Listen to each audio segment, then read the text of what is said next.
What happens when a royal guest crosses the line on live television and challenges one of the most fearless hosts in late-night history?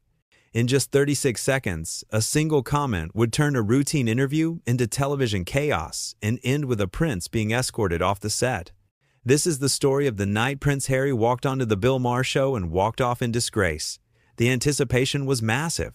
Prince Harry, the Duke of Sussex, was scheduled to appear on Real Time with Bill Maher, and the audience was packed. People wanted to see sparks fly. They wanted controversy. They wanted drama. And Bill Maher's producers knew exactly what they were doing when they booked this guest. The show opened like any other episode. Bill Maher walked out to thunderous applause, cracking jokes about the week's political headlines, making the audience laugh with his signature wit. He was in his element, sharp and commanding. Then came the moment everyone was waiting for. "Please, welcome to the show, Prince Harry," Bill announced. The audience applauded as Harry walked onto the stage, waving with that practiced royal smile. He sat down across from Bill, and the interview began innocently enough. Small talk about California weather, adjusting to life in America, the usual softballs to warm up the conversation. But Bill Maher doesn't do softballs for long. "So, Harry," Bill said, leaning forward with that knowing smirk, "you've been pretty vocal about a lot of things since leaving the royal family. Privacy, media intrusion, mental health, all important topics. But here's what I don't get. You say you want privacy, yet you're doing interviews, podcasts, Netflix shows, writing books. That's not privacy. That's a publicity tour." The audience laughed and some applauded. It was a fair point, delivered with Bill's trademark directness. Harry's smile tightened just a bit. "Well, Bill," Harry responded, his tone measured but with an edge. "There's a difference between sharing your truth on your own terms and being hunted by tabloids who make up lies about you and your family." Sure, Bill said, nodding. "But you're still putting yourself out there. You're still the product. I mean, if I said I wanted to disappear from public life and then showed up on every podcast and streaming service available, people would call me a hypocrite. Why should you be any different?" The tension in the room shifted. You could feel it. Harry's jaw clenched slightly, and his posture changed. He sat up straighter, more defensive. "Because my situation is different," Harry said. "I was born into this. I didn't choose it. And when the institution failed to protect my wife and my family, I had to make a choice. I chose them over tradition." "Noble," Bill replied, his voice dripping with sarcasm. "Very noble. But let's be honest, Harry, you've made millions from that choice. You've monetized your grievances. That's not sacrifice. That's a business model." The audience erupted in applause and laughter. Bill was hitting his stride, and Harry was clearly rattled. His face flushed red, and his hands gripped the armrests of his chair. "That's not fair." Harry shot back, his voice rising. "You don't know what it's like to have your entire life dissected, to have people you've never met write lies about your wife, to watch your family suffer because of a system that refuses to change." "You're right. I don't know what that's like," Bill said, his tone calm and steady. "But I do know what it's like to face criticism. I do it every single week on this show. And you know what I don't do? I don't run away and then spend years complaining about it while cashing checks." The audience went wild. Cheers, applause, some gasps. This was the confrontation they came for. Bill was relentless, and Harry was losing his composure. "This is exactly the problem," Harry said, his voice shaking with anger. "People like you sit in your comfortable studios and judge situations you know nothing about. You reduce complex issues to punchlines. It's easy to mock someone when you've never walked in their shoes." "Oh, here we go," Bill said, rolling his eyes. "The 'you don't understand me' defense." "Look, Harry, I'm not mocking you. I'm asking you to be consistent. You can't have it both ways. You can't demand privacy and then sell your story to the highest bidder. That's what we call in America having your cake and eating it too." Harry stood up suddenly, his chair scraping loudly against the floor. The audience gasped. Bill remained seated, looking up at him with an expression of mild amusement. "I came here thinking we could have a real conversation," Harry said, his voice trembling. "But you're just like all the rest. You don't want dialogue. You want a circus." "Sit down, Harry," Bill said, his voice firm but not aggressive. "We're not done here." "Yes, we are," Harry snapped. "I don't have to sit here and take this disrespect." "Disrespect?" Bill said, standing up now to match Harry's energy. "I'm asking you questions. Tough questions, maybe, but that's what I do. That's what journalism is. If you can't handle it, maybe you shouldn't be doing interviews." The audience was silent now, watching this unfold with wide eyes. The cameras kept rolling, capturing every second of this meltdown. "You think you're so clever?" Harry said, pointing a finger at Bill. "You think you're speaking truth to power.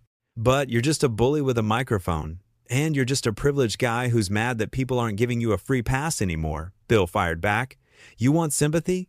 Fine. You want understanding? I get it. But you don't get to lecture people about accountability while avoiding any yourself." Harry's face was bright red now. He looked around the studio, at the audience, at the cameras, as if searching for someone to back him up. No one moved. No one spoke. The silence was deafening. "You know what your problem is, Bill?" Harry said, his voice dripping with contempt. "You're stuck in the past. You're a relic. Your views are outdated, and your comedy is offensive. You represent everything that's wrong with this generation of so-called entertainers." The audience booed, loudly. Bill just smiled. "Outdated?" Bill said. "That's rich coming from someone whose entire identity is based on a hereditary monarchy. But sure, I'm the relic. At least I stand for something," Harry shot back. "At least I use my platform to make a difference. What do? You sit here every week and tear people down. You contribute nothing." "I contribute perspective," Bill said, his voice calm and measured, which only seemed to infuriate Harry more. "I contribute honesty. And right now, I'm contributing a reality check that you clearly need." Harry took a step closer to Bill, his fists clenched at his sides. The audience gasped again. Security guards near the stage tensed, ready to intervene if necessary. "You want honesty?" Harry said, his voice low and dangerous. "Here's some honesty. You're a has-been. Your ratings are tanking. Nobody cares what you think anymore. You're irrelevant." The audience booed even louder now, some people shouting at Harry to leave. Bill just stood there, arms crossed, that same amused smile on his face. "If I'm so irrelevant," Bill said, "why did you agree to come on my show? Why are you here, Harry? What do you need from me?" Harry had no answer. He just stood there, breathing hard, his face a mask of rage and humiliation. He'd lost control of the situation completely, and everyone in that studio knew it. "That's what I thought," Bill said. "You came here for exposure. You came here to promote whatever your next project is. And now that I'm not playing along, now that I'm actually challenging you, you can't handle it. I don't need this," Harry muttered, turning away. "I don't need you." "Then leave," Bill said simply. "The door's right there." "But, let me tell you something before you go. Running away doesn't make you brave. It makes you a coward." That was the breaking point. Harry spun around, his eyes blazing with fury. "How dare you?" he said, his voice shaking. "How dare you call me a coward? You have no idea what I've been through. You have no idea what I've sacrificed." "I know you sacrificed your family for money and fame," Bill said, not backing down an inch. "I know you've spent years airing private grievances in public forums. And I know you're standing on my stage right now having a tantrum because someone finally called you out on it. You're a disgrace," Harry spat. "And you're a hypocrite," Bill replied. "But at least I'm entertaining." The audience laughed and applauded. That laugh, that applause, was the final straw for Harry. His composure shattered completely. "This is abuse," Harry shouted. "This is harassment. You can't treat people like this. I'm a guest on your show." "You were a guest," Bill corrected. "Now you're just someone who's overstayed their welcome." Harry looked around wildly, as if expecting someone to come to his defense. The audience stared back at him in silence. Some looked uncomfortable, but most just looked disappointed. This wasn't the prince they'd expected. This was someone who couldn't handle basic criticism. "I want to speak to your producers," Harry demanded. "I want an apology." "You're not getting one," Bill said flatly. "You came on this show knowing exactly what it is. You knew I was going to ask tough questions.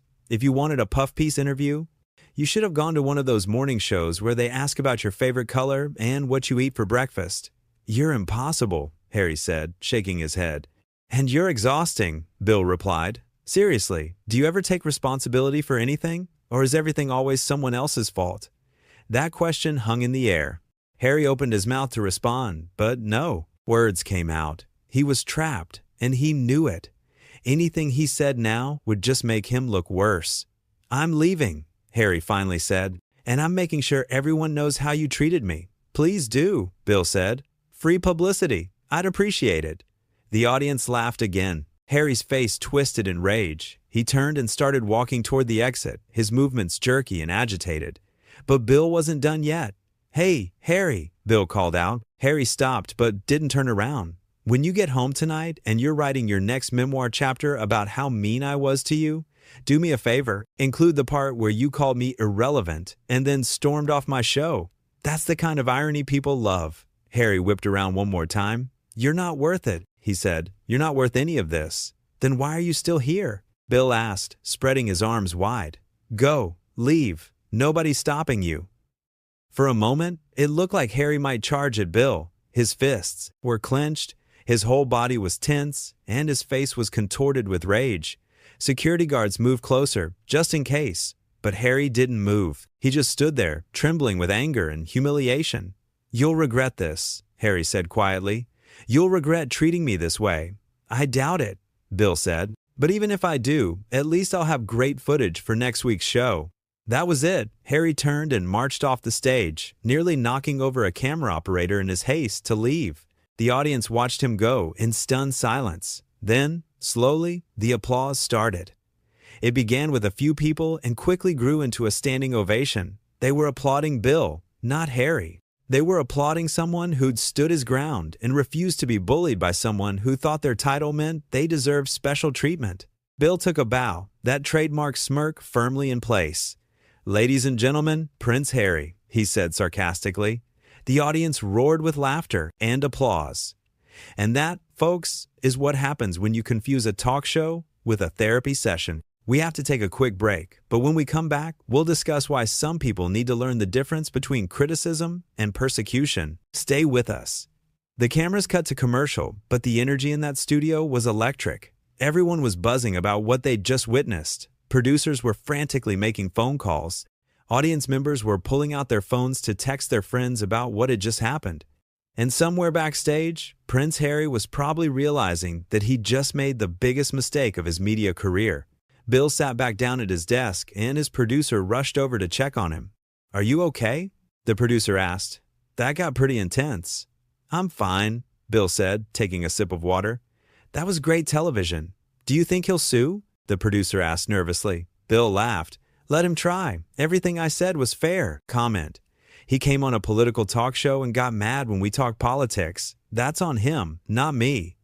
The producer nodded, still looking worried, but Bill was completely relaxed. He'd been doing this for decades. He'd faced down politicians, celebrities, activists, religious leaders. A disgruntled prince wasn't going to rattle him. Back in the studio, the audience was still talking amongst themselves, replaying the confrontation in hushed, excited voices. Some people were defending Harry, saying Bill had been too harsh, but most agreed that Harry had completely overreacted. He'd come into this interview with an agenda, expecting softball questions and easy sympathy, and when he didn't get it, he'd thrown a fit. The commercial break ended, and Bill was back on camera, looking as composed as ever. "Welcome back," he said. "For those of you just joining us, you missed quite a show. Our guest decided that answering questions was too difficult, so he left. Which is fine. This isn't the first time someone's walked off this show, and it won't be the last. But let's talk about what just happened, because I think it's important." Bill leaned forward, his expression serious now. "Look, I get it. Being in the public eye is hard. Being criticized is hard. But here's the thing. If you put yourself out there, if you write books and do interviews and documentaries about your life, you don't get to be mad when people have opinions about it. That's not how it works. You can't control the narrative completely, and when someone asks you a tough question, your job is to answer it, not run away." The audience applauded. Bill nodded in acknowledgement. "Now, some people are going to say I was too tough on him," Bill continued. "They're going to say I was disrespectful, that I should have been more sympathetic. And to those people, I say this. Respect is earned, not given. And sympathy has limits. Yes, Harry's been through difficult things, but so have millions of other people, and they don't have the resources or platform he does. They don't get to write best-selling books or sign massive streaming deals. So forgive me if I'm not crying into my pillow tonight because a prince got his feelings hurt." More applause. Bill was on a roll now, doing what he did best, turning a controversial moment into a teachable one. "The point is," Bill said, "we live in a culture now where everyone wants to be a victim. Everyone wants to be the persecuted hero of their own story, and sometimes that's legitimate. But sometimes it's just narcissism dressed up as activism. And I think we need to be able to tell the difference. The audience gave him another standing ovation. Bill smiled and waved them off. All right, he said. Let's move on. We've got a great panel coming up, and I promise they all know how to handle a disagreement without storming off the set. The show continued, but that confrontation was all anyone would remember. It was the moment that defined the episode, the clip that would be replayed endlessly online, the story that would dominate headlines for days. Prince Harry had walked onto that stage thinking he could charm his way through another interview, and instead, he'd revealed something much darker. He'd revealed that beneath the polished exterior and the carefully crafted image, there was someone who couldn't handle being challenged. Someone who expected deference simply because of who he was. And Bill Maher, love him or hate him, had exposed that truth in front of millions of people. As the studio audience filed out after the show, they were still talking about it. Some were laughing, some were shocked, but everyone agreed on one thing. They'd just witnessed something extraordinary. They'd seen a host stand up to someone who thought they were untouchable, and they'd seen that person crumble under the slightest pressure. Bill stayed on set for a while after everyone left, talking with his crew, replaying the moments that had gone viral in real time. He knew this was going to be huge. He knew this was going to generate controversy and think pieces and angry social media posts. But he also knew he'd done nothing wrong. He'd asked fair questions, he'd pushed back against hypocrisy, and he'd refused to be intimidated. That's what good journalism looks like. That's what holding people accountable looks like. And if a prince couldn't handle it, that said more about the prince than it did about the journalist. The cameras had captured everything. Every eye roll, every clenched fist, every moment of Harry's mounting frustration and eventual breakdown. It was all there, preserved forever, a testament to what happens when someone who's used to being coddled finally encounters someone who refuses to play along. And in the end, that's what made this confrontation so compelling. It wasn't just about one interview gone wrong. It was about the clash between two different worldviews. On one side, you had someone who believed their status entitled them to special treatment, who thought sharing their struggles made them beyond criticism. On the other side, you had someone who believed that everyone, regardless of their title or background, should be able to defend their choices when questioned. Bill Maher won that clash, not because he was louder or meaner, but because he was right. He'd asked legitimate questions and received defensive deflections. He'd pointed out inconsistencies and been accused of harassment. He'd done his job, and in doing so, he'd revealed the truth that Harry had been trying so hard to hide. The prince wasn't a victim. He was just someone who'd made questionable choices and didn't like being called out on them. As Bill finally left the studio that night, he felt satisfied. Not smug, not triumphant, just satisfied. He'd done what he always did. He'd spoken truth to power, even when that power came with a royal title. And he'd reminded everyone watching that, in America, titles don't mean much. What matters is whether you can back up your words with substance. Harry couldn't, and now the whole world knew it. The next morning, the video of the confrontation was everywhere. Millions of views, thousands of comments, endless debates about who was right and who was wrong. But for everyone who'd been in that studio, for everyone who'd watched it happen in real time, there was no debate. They'd seen a man who couldn't defend his own choices throw a tantrum when someone asked him to do exactly that. They'd seen someone who preached about mental health and kindness lose his temper and lash out with personal insults. They'd seen someone who talked about breaking free from toxic institutions demand the kind of deference that those very institutions were built on. In short, they'd seen a hypocrite, and Bill Maher had made sure they couldn't unsee it. That's the power of good television. It reveals truth. It strips away pretense. It shows people as they really are, not as they want to be seen. And on that night, Prince Harry was revealed as someone who talked a big game about accountability and growth, but couldn't practice either when the spotlight was on him. Bill Maher didn't kick Prince Harry off his show. Prince Harry kicked himself off by refusing to engage honestly with challenging questions. He chose ego over dialogue. He chose outrage over explanation, and he chose to walk away rather than defend the very positions he'd spent years promoting. That was his choice, and it was a choice that would define how people saw him moving forward. Not as a brave truth-teller standing up to the establishment, but as someone who couldn't handle the same scrutiny he'd subjected others to. Someone who wanted all the benefits of being in the public eye without any of the responsibilities that came with it. The studio lights had revealed all of that in just under an hour. And Bill Maher, standing behind his desk with that knowing smile, had been the one to flip the switch.